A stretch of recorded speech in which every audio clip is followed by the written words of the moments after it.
2022년 한 해뿐만 아니라 앞으로 평생 다니엘과 같이 빛나는 그런 인생을 살아가는 우리 은하계 온 성도들 될 수 있기를 바랍니다. 다니엘이라는 이름 뜻은 하나님은 나의 심판자다, 그런 뜻입니다. 다니엘이 태어날 때에 국제 정세가 얼마나 급박하게 돌아갔는지 모릅니다. 당시 쭉 내려올 때 최대의 강대 국가가 아수르였는데 신흥 바벨론이 일어나면서 그 아수르를 정복합니다. 그리고 그 아수르를 도와서 바벨론을 갖다가 견제하려고 에집트가 올라가서 갈그미스라는 곳에서 전투를 벌였는데 바벨론에게 대패를 하여서 중동의 지배권이 다 바벨론에게 넘어가게 되어졌습니다. 그 길목에 있는 유다도 바벨론의 침략을 받아서 성전의 보물들 다 빼앗기고 사랑받은 사람은 다 포로로 잡혀갔는데 그 중에 다니엘과 세 친구도 포함되게 되어졌습니다. 다니엘은 잡혀갈 때 아마 한 16살에서 한 17살 그 정도의 나이였는 것 같은데 그게 가지고 왜 잡아갔느냐? 물론 다른 사람도 많이 잡아갔지만은 이 왕족입니다. 왕족. 이 왕족 귀족의 자녀를 잡아갔는데 거기서 3년 동안 잘 교육시켜서 시험을 쳐서 이제 인재로 등록하기 위해서 잡아갔습니다. 그래서 이제 3년 동안 잘 이렇게 교육을 시켜 보았더니 소재들 가운데서 10배나 지혜가 뛰어났습니다. 왕의 꿈과 해석을 잘 해석해 주고 20세도 안 되는 왕이 너무너무 감탄해가지고 다니엘에게 어떻게 했는지 한번 볼까요? 우리 다니엘서 2장 46절 보겠습니다. 이에 느부갓네살 왕이 엎드려 다니엘에게 절하고 명하여 예물과 향품을 그에게 주게 하니라. 아멘. 여러분 보세요. 느부갓네살 왕이 대단한 왕입니다. 나이도 많습니다. 그런데 다니엘 20살도 안 되는 이 다니엘, 이 포로로 잡혀온 다니엘에게 대제국의 왕이 엎드려 절했습니다. 절. 그리고 명령하여서 예물과 향품을 그에게 주겠다고 했습니다. 47절에 보니까 네가 믿는 하나님이 참 하나님이다 하고 그 이방 사회 속에서 하나님을 찬양했습니다. 47절에 보면 왕이 다니엘을 높여서 온 지방을 다스리게 했습니다. 다시 말하면 총리로 삼았다는 것입니다. 그리고 지혜자의 어른으로 삼았습니다. 20살도 안 되는 사람을. 느부갓네살 왕 이후에 무로닥 왕이 또 등극하고 또 그 다음에 이어서 네리글로셀이라고 하는 왕이 등극하고 그 다음에 라바시 왕이 그리고 나보니수스라는 왕이 그리고 우리 성경에 나오고 있는 벨사살 왕이 되어졌습니다. 느부갓네살 왕 이후에 왕이 5번이나 바뀌었지만은 그의 총리직은 바뀌지 않고 계속 총리직을 합니다. 세월은 얼마 되느냐? 67년 동안 그 총리직을 계속했다고요. 자, 바벨론의 이 마지막 왕이 벨사살 왕인데 이 당시에 메대와 바사가 연합군을 형성해가지고 이 바벨론 성을 다 포위를 했습니다. 그런데 이 벨사살 왕은 너희들이 한번 와서 포위해 보아라. 우리가 무너지는가? 그리고 이제 출전하기 위하여서 큰 잔치를 베풀고 있었습니다. 자, 그때 벽에서 손가락 하나 쑥 나타나가지고 뭘 글자를 쓰는데 그 글자를 알아먹을 수가 없어요. 읽을 수가 없습니다. 그래가지고 태후의 도움을 받아가지고 다니엘을 불러오라고 했습니다. 다니엘을 불러와가지고 이게 무슨 글자냐? 뜻은 뭐냐? 그렇게 물었더니 메네메네 데겔 오바르신. 달아보고 재어보니까 모자라가지고 나누어버렸다. 심판해버렸다는 것입니다. 그때 벨사살 왕이 다리오를 어떻게 대우했는지 볼까요? 자, 다니엘 5장 29절입니다. 같이 읽습니다. 이에 벨사살이 명하여 그들이 다니엘에게 자주색 옷을 입히게 하며 금사슬을 그의 목에 걸어주고 그를 위하여 조서를 내려 나라의 셋째 통치자로 삼으니라. 아멘. 자, 이렇게 셋째 통치자가 되어지는 이런 엄청난 축복을 지금 받지 않습니까? 그날 밤에 바벨론의 벨사살 왕이 죽고 메데 파사의 다리오가 왕이 되어졌습니다. 나라가 바벨론에서 페르시아로 바뀌었습니다. 그런데도 불구하고 페르시아의 다리오 왕이 다니엘을 나라의 셋째 총리 중에 한 사람으로 세워주었다 이 말입니다. 다른 총리들이 다리오를 제거하려고 꾸민 음모 때문에 다니엘은 사자굴에 던져졌습니다. 그러나 하나님께서 사자의 입을 막으시고 살아나오게 만들었습니다. 모함했던 다른 두 총리와 그 가족들은 대신에 사자굴에 던져져서 사자의 밥이 되게 만들었습니다. 다니엘이 이제 혼자 총리로서 나라를 다스리게 되어졌다는 것입니다. 21절을 보면요, 다니엘은 고레스 왕 원년까지 있으니라. 70년 동안 그가 이렇게 나라가 바뀌어도 총리직을 계속했다는 것입니다. 왕이 바뀌었습니다. 심지어 나라가 바뀌었습니다. 그런 총리직을 70년 가까이 했다는 것입니다. 하나님의 살아계심을 만방에 보여주었습니다. 그 대단한 느부갓네살 왕이 그 앞에 무릎을 꿇고 절하기까지 했습니다. 그의 묘는 지금 이란의 수스라고 하는 도시에 있습니다. 이 수스는 옛날에 수산궁이 있던 곳입니다. 에스더에서 나오는 그 왕궁이 바로 그 궁입니다. 그런데 궁터는 완전히 폐허가 되어졌습니다. 그런데 다니엘의 묘마는 지금도 잘 보관되어져 있고, 이란 사람들은 이스라엘 사람들과 원수 아닙니까? 지금 원자탄을 만들어가지고 이스라엘을 아예 없애버리려고 하고 있는 이런 원수의 나라임에도 불구하고 자기 왕궁의 왕들은 참담하게 훼손되도록 방치해놓고 자기 조상도 아닌 다니엘의 묘는 정성껏 관리하고 지금도 참배하고 있다고요. 우즈베키스탄의 사마르칸트라고 하는 도시에는 다니엘의 가묘를 만들어 놓고 지금도 참배하고 있어요. 자, 다니엘은 어린 나이에 포로로 잡혀갔지만은 거기서 존경받게 되어졌습니다. 왕도 무릎을 꿇는 사람이 되어졌습니다. 70년 동안 총리직을 계속했습니다. 죽은 다음에도 이방인에게 이렇게 추앙을 받고 있습니다. 별처럼 빛나는 삶이 되어졌습니다.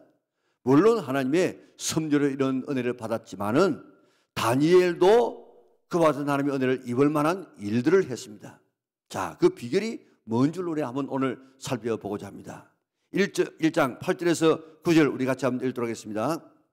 다니엘은 뜻을 정하여 왕의 음식과 그가 마시는 포도주로 자기를 더럽히지 아니하리라 하고 자기를 더럽히지 아니하도록 환관장에게 구하니 하나님이 다니엘로 하여금 환관장에게 은혜와 긍휼을 얻게 하신지라. 아멘.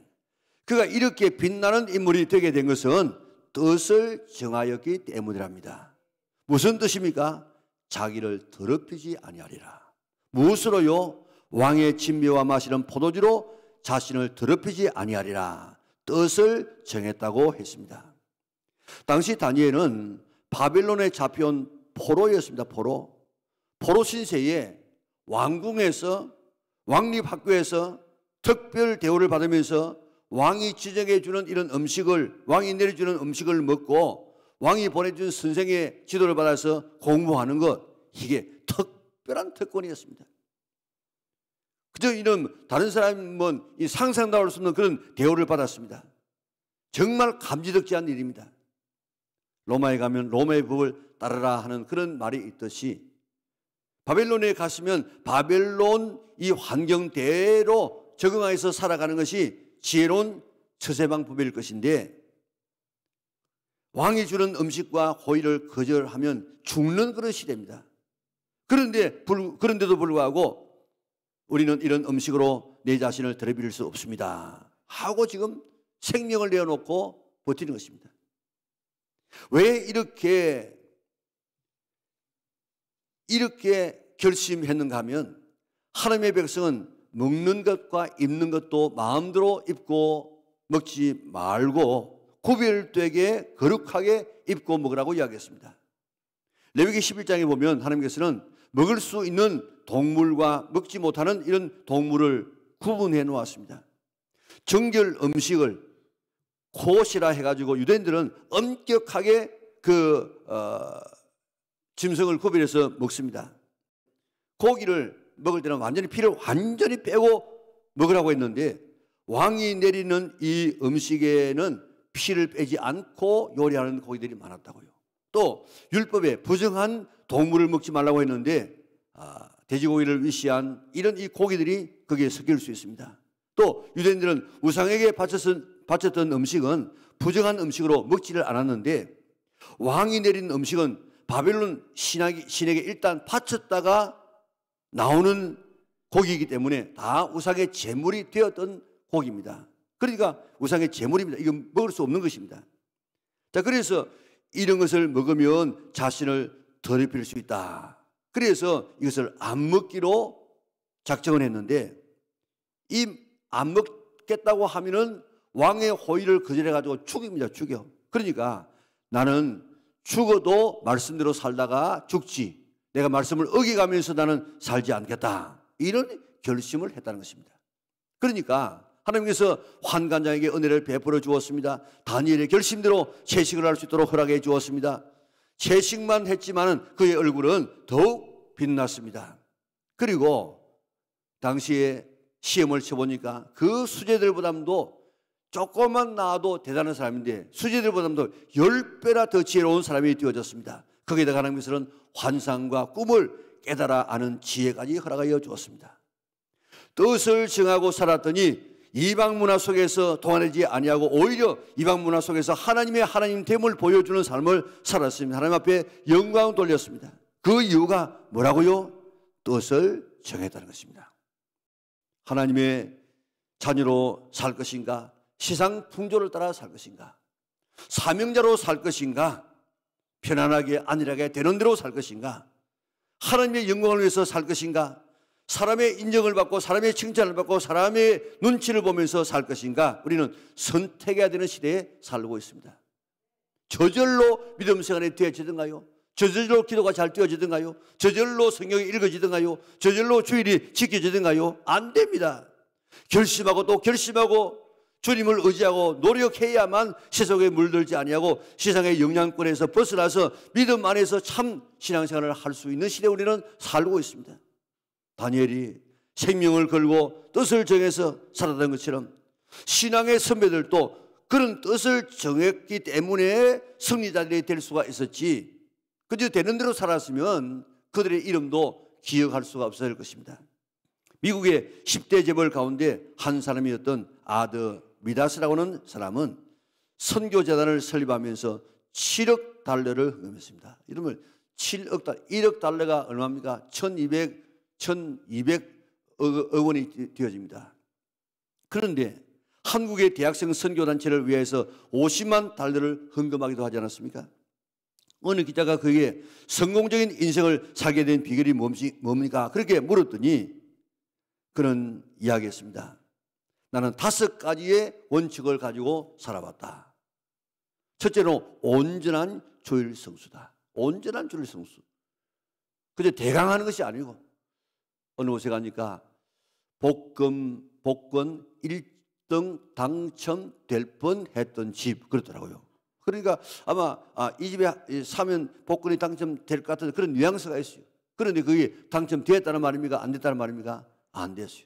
서울대학에 합격할 뻔했던 사람 됐습니까? 안 됐습니까? 안 됐어요. 주일 성수를 거의 했던 사람, 안 한 사람이 안 한 사람. 주일 성수도 우리가 한 번 예배 드림으로 끝났지 말고 예배도 참여하고 모든 우리 하루를 갖다가 주님 앞에 온전히 드릴 수 있는 이런 주일 성수를 할 수 있기를 바랍니다. 온전한 11조 생활, 하루의 첫 시간을 기도로 시작하는 생활, 가정의 주인을 주님으로 모시는 생활, 시간과 돈을 선한 사업에 사용하는 이 5가지가 오늘 나를 성공적으로 이끌었다. 이런 사람들이 그렇게 하면 나도 한번 그렇게 해봐야지, 이런 마음이 좀 생겨야 돼요. 링컨이 그렇게 열악한 가운데서 그렇게 위대한 인물로 바뀌어진 이유가 뭡니까? 그의 신앙의 10계명이 지금 여기에 나와 있지 않습니까? 우리 조보에다 기록해 놓았기 때문에 같이 한번 읽어볼까요? 우리 같이 한번 읽겠습니다. 링컨의 신앙 10계명 같이 읽습니다. 1. 나는 주일을 거룩하게 지키며 예배 생활에 힘쓸 것이다. 2. 나는 날마다 하나님의 말씀인 성경을 묵상하고 그 말씀을 실천할 것이다. 3. 나는 도움을 베풀어 주시는 하나님 아버지께 날마다 겸손히 기도할 것이다. 4. 나는 나의 뜻이 아니라 하나님의 뜻에 순종할 것이다. 5. 나는 하나님께서 베풀어 주신 은혜를 기억하며 감사할 것이다. 6. 나는 연약하지만은 하나님의 도우심을 의지할 것이다. 7. 나는 하나님만을 높여드리고 그분께만 영광을 돌려드릴 것이다. 8. 나는 하나님 안에서 우리 모두는 자유하며 평등하다고 믿는다. 9. 나는 형제를 사랑하고 이웃을 사랑하라는 주님의 명령을 실천할 것이다. 10. 나는 이 땅 위에 하나님의 진리와 공의가 실현되도록 기도할 것이다. 아멘. 이 링컨의 결심이 뭐 특별한 결심입니까? 예배 잘 들 것이다, 말씀대로 살 것이다, 기도할 것이다, 순종할 것이다, 감사할 것이다, 사랑할 것이다. 이것은 신앙의 가장 기본입니다. 기본. 특별한 것이 없습니다. 그러나 기본적이지만은 이것이라도 우리가 결심하고 실천하게 되어지면 위대한 삶을 살 수 있다는 것입니다. 결심이 이렇게 중요합니다. 이렇게. 그것도 글로서 써서 붙이고 기도하면 우리는 더 놀라운 결과를 가져옵니다. 예일 대학에서 1983년에 우리 대학을 졸업한 학생들이 어떻게 살고 있는가 하면 조사를 했답니다. 30년 전에 1953년에 졸업한 학생들을 중심으로 해가지고 조사를 해보았더니 졸업생 중에 3%는 세계적인 인물이 되어 있더랍니다. 10%는 미국에서 유명한 인물이 되어 있더랍니다. 60%는 그럭저럭 살고 있더랍니다. 27%는 그렇게 좋은 대학을 나오고 그렇게 좋은 부모님의 이 가문에서 생활하고 그렇게 백인일지라도 다른 사람에게 도움을 받고 국가의 도움을 받아야만 살아갈 수 있는 이런 겨우 살아가는 사람이더랍니다. 그 이유를 연구해 보았더니 10%, 3%의 사람들은 세계적으로 미국에서 유명한 사람이 되게 된 것은 글로서 비전과 결심을 써서 붙여놓고 그렇게 날마다 보면서 노력한 사람이고 60%의 사람, 그럭저럭 살아가는 사람들은 그저 비전이 있지만은 결심이 있지만은 그런 마음에만 결심하고 비전을 가지고 있는 사람. 그리고 27%의 사람들은 비전도 꿈도 결심도 없이 그저 되는 대로 살았던 사람이다 하는 이런 결론을 내리게 된 것입니다. 삶의 목표를 설정하고 뜻을 정하고 그 뜻을 기록하고 노력하는 것과 되는 대로 사는 자의 이 삶의 결과가 얼마나 현저한지를 우리에게 보여주는 통계입니다. 우리도 새해를 출발하면서 금년 한 해의 목표를 세울 수 있기를 바랍니다. 그리고 서시기를 바랍니다. 기도하시기를 바랍니다. 다음은 다니엘은 말씀대로 살기로 결심했습니다. 이스라엘 나라가 망하고 포로 신세가 된 이유가 뭐겠습니까? 1장 2절을 보면요, 주께서 여호야김 왕 때에 하나님의 전의 그릇과 사람들을 느부갓네살의 손에 넘겼다 그랬습니다. 하나님께서 바빌론에 포로가 되게 했다는 것입니다. 그 이유가 뭡니까? 나라가 망한 이유가 뭡니까? 포로 되게 한 이유가 뭡니까? 역대하 36장 15절 16절 우리 같이 읽겠습니다. 그 조상들의 하나님 여호와께서 그의 백성들과 그 거하시는 곳을 아끼사 부지런히 그의 사신들을 그 백성에게 보내어 이르셨으나 그의 백성이 하나님의 사신들을 어떻게 해요? 비웃고 그의 말씀을 뭐요? 멸시하며 그의 선지자들을 뭐요? 욕하여 여호와의 진노를 그의 백성에게 미치게 하여 회복할 수 없게 하였으므로. 아멘. 자, 그래서 17절에 보니까 바벨론 왕의 손에 넘겨서 모든 사람을 죽이고 18절에 보니까 성전과 왕궁의 보물을 다 바벨론으로 가져가고 19절에 보니까 성전과 궁을 다 불사르고 20절에 보니까 칼에 살아남은 자는 포로로 끌고 갔더라. 나라가 망한 이유가 뭐라고요? 부지런히 선지자를 보냈어요. 이스라엘 백성들과 예루살렘을 아껴가지고 부지런히 보냈는데 그 선지자의 말을 어떻게 했다고요? 비웃었어요. 멸시했어요. 그리고 욕했어요. 뭐 했다고요? 첫째로 말씀을 듣고 비웃었어. 두 번째로는요, 멸시했어요. 세 번째로 뭐 했다고요? 욕했어. 그래가지고 하는 말씀을 안 들었습니다. 말씀대로 살지 않았기 때문에 다니엘은 말씀대로 살기로 결심이 돼요. 말씀대로 안 살아가지고 나라가 망했기 때문에 이제 우리가 사는 길은 말씀대로 사는 것이구나. 그렇게 말씀대로 살기로 결심했다는 것이 결심. 죽어도 말씀대로 살기로 결심했다는 것입니다. 이제부터 말씀을 읽고 말씀을 듣고 말씀을 묵상하고 말씀을 외우고 연구하고 실천하기로 결심하는 성도들 되시기를 바랍니다. 읽기만이라도 할 때는 읽기를 막 하고, 듣는 시간, 듣는 기회가 되지만 들으려고 애를 쓰고, 배우는 시간이 있으면 배우려고 애를 쓰기로 결심하였어. 우리 한 말씀이라도 더 들어서 깨닫고 실천하리라 결심할 수 있는 우리 영락의 온 성도들 되시기를 바랍니다. 또 무엇을 결심했느냐? 다니엘은 기도하기로 결심했습니다. 우리 다니엘서 9장 1절에서 3절 같이 읽겠습니다. 메대 족속 아하수에로의 아들 다리오가 갈대아 나라 왕으로 세움을 받던 첫 해, 곧 그 통치 원년에 나 다니엘이 책을 통하여 여호와께서 말씀으로 선지자 예레미야에게 알려주신 그 연수를 깨달았나니 곧 예루살렘의 황폐함이 70년 만에 그치리라 하신 것이라. 내가 금식하며 베옷을 입고 죄를 덮어쓰고 주 하나님께 기도하며 간구하기를 결심하고. 아멘. 다니엘은 하나님께서 약속하신 70년 되어지면 해방되리라 하는 약속의 말씀을 읽고 그 약속의 말씀이 이루어지도록 기도하기로 결심했다는 것입니다. 6장에 보면 기도하면 사자굴에 들어간다고 해도 생명 걸고 기도했습니다. 기도한 것 때문에 사자굴에까지 들어가기도 하지 않았습니까? 얼마나 굳게 결심했으면 그렇게까지 했겠어요. 그러니까 느부갓네살 왕이 꿈도 해석하게 해주었고 70일의 엄청난 예언도 받게 되어졌고 사자굴에서 살아나오기도 해주시고 70년 동안 총리가 되기도 해주었습니다. 우리도 기도하기로 결심하시기를 바랍니다. 왜 그렇습니까? 왜 결심해야 되겠습니까? 왜 다니엘이 기도하기로 결심했겠습니까? 기도 안 하면 불신시장에서 버티어나갈 수가 없었어요. 그 우상숭배하는 나라에서 자기의 신앙을 유지할 수가 없었기 때문에 그는 기도해야만 자기의 신앙을 견지해 나갈 수 있었기 때문에 기도하기로 결심했습니다. 우리도 기도 안 하면 이 세상에서 동화되어져 버립니다. 살 수 없습니다. 믿음 생활 제대로 할 수 없습니다. 그렇기 때문에 기도하자 그렇게 지금 이야기하는 것입니다. 우리 이 세상에서 버텨나가고 승리할 수 있기 위하여서 늘 기도 결심할 수 있기를 바랍니다. 나는 매일 어느 정도 기도하리라. 일주일에 며칠은 새벽에 나와서 부르짖어 기도하리라 결심하시기를 바랍니다. 다니엘이 별처럼 빛나는 삶은 기도로 얻은 결과인 줄 믿으시기를 바랍니다. 꼭 기도의 결심을 해보십시다. 그리고 다니엘은 혼자 기도한 것이 아니고 그의 세 친구와 같이 기도했습니다. 혼자 신앙생활하면 낙심할 수 있습니다. 그러나 누군가가 옆에서 붙들어주게 되어지면 한 사람이 넘어질 때 한 사람이 또 이렇게 세울 수 있고 또 힘을 보태나갈 수 있습니다. 그래서 성경은 이야기를 삼겹줄은 쉽게 끊어지지 않는다 그랬습니다.